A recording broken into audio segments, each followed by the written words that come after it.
This is Marius Oosthuizen. I'm coming to you today from the office of the Governor of the South African Reserve Bank, Gill Marcus. Gill, thank you for chatting to us. Pleasure. An area where that stratification is very obvious is in the economic sphere.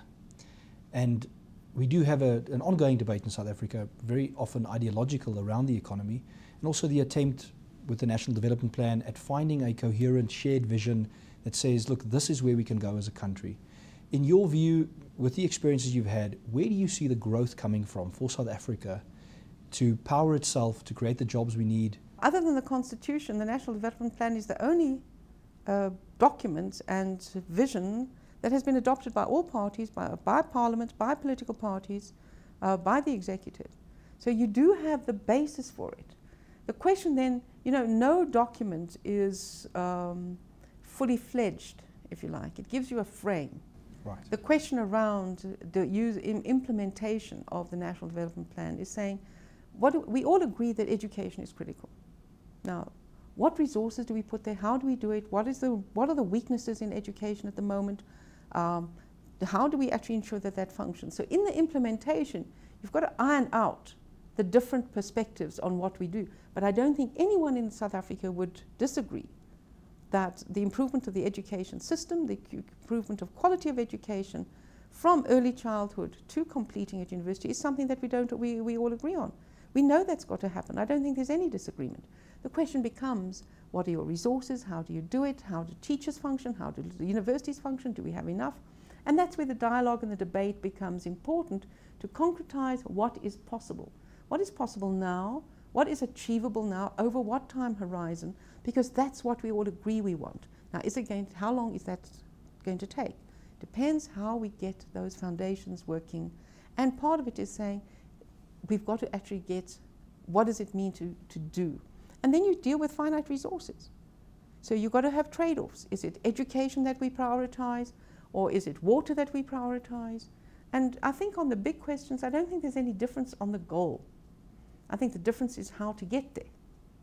So if we can agree those big 5 questions, we need infrastructure. We've got to have an infrastructure development that unblocks the economic inefficiencies in our country. How long does it take to get goods to port? How efficient are the ports? How effective is our rail system, railroad, etc. All of these things are big decisions that then look at to say, how do we know we need to have improvement in our economic infrastructure. How do we do it? So that's when the detail of it becomes something where the dialogue becomes important. And again, to recognize that there's short, medium, and long-term goals. And what we do in the short and medium term must feed into what we want in the long-term goal. So in the economy, in my view, I think there are different views of what there should be, but I don't think there's a different view that what we need to have is people who are employed, people who have a job that means something, that they have a career, they have a purpose in life. I don't think anyone would disagree with that. The question is then how you concretize it. And then you've got to look at, when you say, jobs, what are jobs in the 21st century, second decade? They're not the same as before. Do we have structural unemployment? South Africa has been an outlier in unemployment. 25% youth over 50. Many European countries are now at those levels. In fact, worse. Right. So has that become a structural change in what employment's going to be? And we've got to look at the question of employment and work in relation to the population we've got, and to try to ensure that the South African youngster coming into the labour market has the education, has the resource, and has that opportunity to be employed. You've mentioned dialogue in that process of interrogating the how of what we want to do as a country. Really describing a robust approach to dialogue and policy, really interrogating the options before us. Do you feel like we're sufficiently doing that as a country? Are there areas where we can improve that kind of evidence-based, robust approach? Look, we can always improve. There's no question. I mean, the more evidence you've got, the more you... But again, it depends on how you see society. And South Africa is a very broad spectrum, from your free market foundation to people who think there should be nationalization.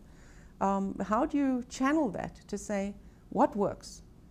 And to me, the critical question is what works? What experience do we have? And there's no substitute for robust discussion. But in the end, you've got to look and say, now what works? What can we actually do? And we, you know, this question of saying theoretically or politically, this is where we should go or that way we should go. We can have that debate forever, and every society has that. In the end, government has to look at it and say, with our society, taking people on board, driven by the fact that we want quality education, we want people to have a meaningful life, what is our responsibility? Because what is government's responsibility? What is business's responsibility? You know, people look at it and say, oh, government must, but quite frankly, so must the private sector. And private sector's understanding of what it must do isn't being daddy on the soccer field running up and down and telling the ref and the players what they should be doing. It's also making sure that you have the investment, you're making sure that you have the commitment, and understand your workforce. Understand the challenges that your workforce is undergoing. And I don't think that is sufficiently done.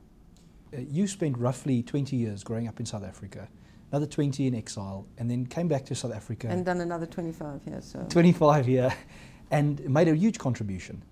What are your hopes for the country in the next 20? What would you like to see? What do you see happening in South Africa over the next 20 years? You know, South Africa has actually had a consistent thread running right through, if you like, the transformation and the change that's required. South Africa belongs to all who live in it, irrespective of race, color, gender, creed, belongs to all who live in it. And that we want a society in which everyone feels that belonging and is able to share in the opportunities that a growing, thriving country has. So we're on that path. The question with all paths is that, you know, you do go up and down, and there are deviations on the path. And the question is to have that sense of long-term purpose and vision for all of us. And it's not going to happen unless we do things about it. It doesn't happen because we think it. It happens because we then say, what are the steps we need to do? And to try to get all of us in our different ways and from our different walks of life, moving in that general direction. And I think that's what we're doing with all our ups and downs. So I'm very optimistic about the future. I think that the more we can implement the plans that we have, because it's the plans, it's the vision, it's the objectives that we have, and the more we can make that happen.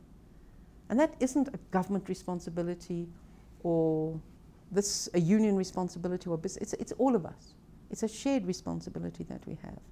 And for those of us who have come a long way in this struggle, I think that with all our weaknesses, we have done extraordinary things. And I think we can continue to do extraordinary things that will take us on that path. Governor, thank you for your time. Thank you so much.